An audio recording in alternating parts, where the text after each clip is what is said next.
చాలామంది మతం గురించి మాట్లాడాల్సి వచ్చినప్పుడు మా పవన్ కళ్యాణ్ తర్వాతనే మాట్లాడాలి.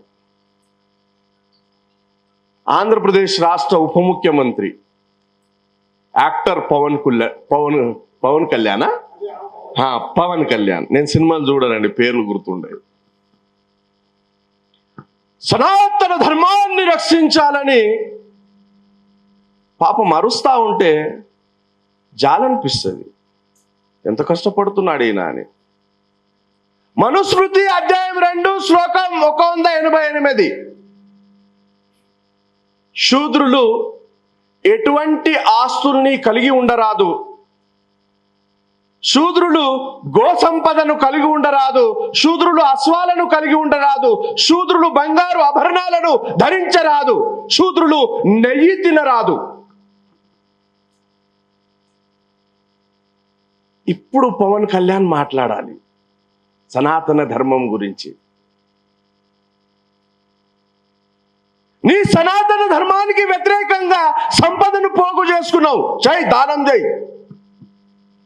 నీ సనాతన ధర్మానికి వ్యతిరేకంగా నెయ్యి తింటున్నావు, ఆత్మహత్య చేసుకో. నీ సనాతన ధర్మానికి వ్యతిరేకంగా నీ ఇంట్లో గో సంపద ఉంది, నువ్వు ధర్మాన్ని ఉల్లంఘించిన అని ప్రకటన చేయి. ఎందుకు ఈ దేశం రాజ్యాంగం నుండి దేశ ప్రజలను దూరం చేస్తుందంటే,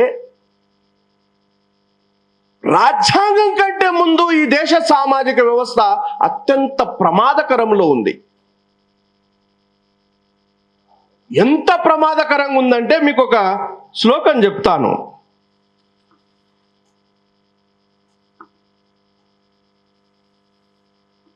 మనుస్మృతి అధ్యాయం 8 శ్లోకం 281.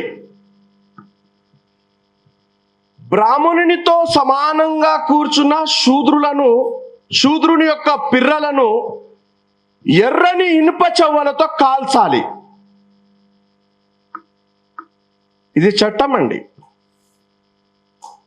శూద్రులకు కుర్చీల మీద కూర్చునే హక్కును బ్రిటిష్ వాళ్ళు కల్పించారు, చట్టం చేశారు. తర్వాత అనవాయితీగా భారత రాజ్యాంగంలో వచ్చింది.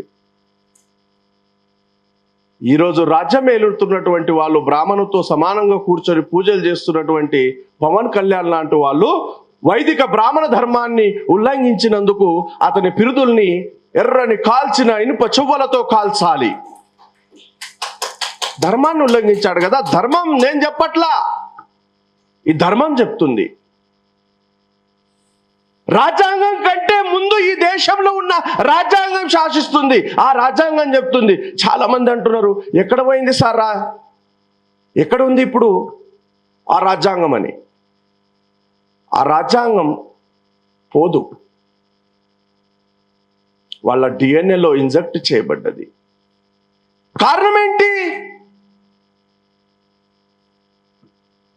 ఒక అమ్మాయికి అబ్బాయిని వివాహం కొరకు చూయించేది ఉంటే ముహూర్తం బ్రాహ్మణుని ద్వారా చూయించాలి.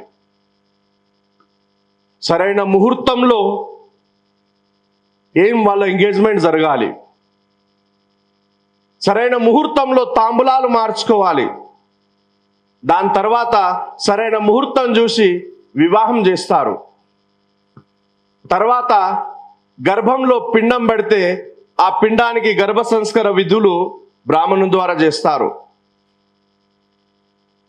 గర్భం నుండి పిండం బయట రాగానే వాడి జాతకాన్ని చూడడం నుండి మొదలు పెడితే వాడి 21 రోజుల పండుగ, ఈ విధంగా అంటే వివాహం నుండి మొదలైతే అంత్యక్రియల వరకు అతడి జీవితం మొత్తం మనుస్మృతిని నరనరాల్లో జీవం పోసుకున్నటువంటి ఆ వైదిక బ్రాహ్మణ పండితుడి ద్వారా కొనసాగుతుంది. కాబట్టి ప్రతి ఒక్కడి బుర్రలో మనుస్మృతి శాసించబడ్డది. నాకు తెలివి ఉంది, నేను విమర్శించడానికి మాట్లాడట్లా. భారత రాజ్యాంగ చట్టము ప్రాథమిక హక్కులు ఆర్టికల్ 17లో అంటరానితనాన్ని నిషేధించాలి అని చెప్తా ఉంటే ఈ రోజు వరకు ఈ దేశంలో అంటరానితనం కొనసాగుతా ఉంది. పోను ఆ రోజు చదువు లేదు, మా వాళ్ళు అజ్ఞానులు కాబట్టి పాటించారని నేటికి సమర్థిస్తున్నటువంటి చాలా మంది మీరు ఈరోజు పెద్ద పెద్ద చదువులు చదువుకున్నటువంటి వాళ్ళు పెద్ద పెద్ద బంగ్లాలు కట్టి ఎస్సీ ఎస్టీలకు మేము రెంట్కి ఇవ్వమని స్పెషల్లీ బోర్డు మీదనే రాస్తున్నారు.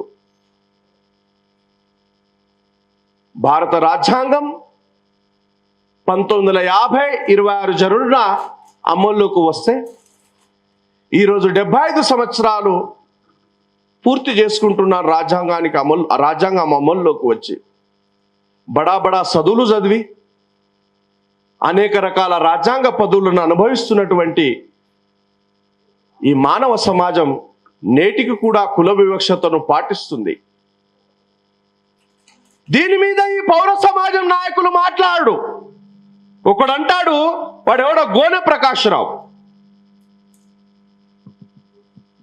మాలలు జీరోలట, కృష్ణమాదిగ హీరో అంటాడు.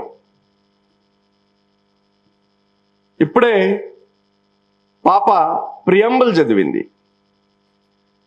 స్వేచ్ఛ, సమానత్వం, సోదరభావం, సౌభ్రాతృత్వం అని పీఠికలో చదువుతున్నప్పుడు ఏ సమానత్వం గురించి మాట్లాడాలి? సామాజిక సమానత్వం, ఆర్థిక సమానత్వం, రాజకీయ సమానత్వం. మరి గోనె ప్రకాశ్రావు రాజ్యాంగానికి వ్యతిరేకమైన ఆ పోరాటంలో నీకు సామాజిక న్యాయం కనబడితే 0.8% ఉన్న నీ వెలుమలు చేసిన దోపిడెంతా లెక్క చేయి. కేసీఆర్ ప్రభుత్వంలో ఒకే కుటుంబం అనుభవించిన పదవులు ఏ రాజ్యాంగ చట్టాల ప్రకారం మీరు అనుభవించారు? మరి ఇక్కడ మీకు సామాజిక రాజకీయ న్యాయం కనబడలేదే? ఇక్కడ కనబడదు. ఈడేమో చదువులేనోడు, రాజ్యాంగ చట్టాల గురించి తెలియదు, తన బతుకు తెరువు కొరకు ఒక ఉద్యమాన్ని తెర మీదకి తెచ్చాడు. వీళ్ళందరి ఇంట్రెస్ట్ ఏమిటంటే బాబాసాహెబ్ను మోస్తున్న బాబాసాహెబ్ ప్రజల్ని నిర్వీర్యం చేయాలి. కారణం ఏంటంటే వాళ్ళు రాజ్యాంగ ప్రేమికులు రాజ్యాంగం మీద ఏ దాడి జరిగినా వాళ్ళే మొదటగా నిలబడతారు కాబట్టి. మరి గోనె ప్రకాశ్రావు ఎన్నడన్నా మాట్లాడా? మా కుటుంబంలో ఇంతమంది మేము పదవులు అనుభవించాం, ఇంతమంది మంత్రులు మాకే వచ్చినాయి, ఇంత సంపద మేమే దోచుకున్నాం.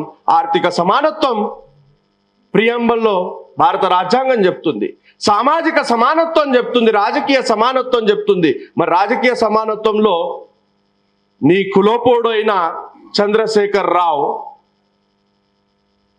ఏ సామాజిక న్యాయం చేశాడు?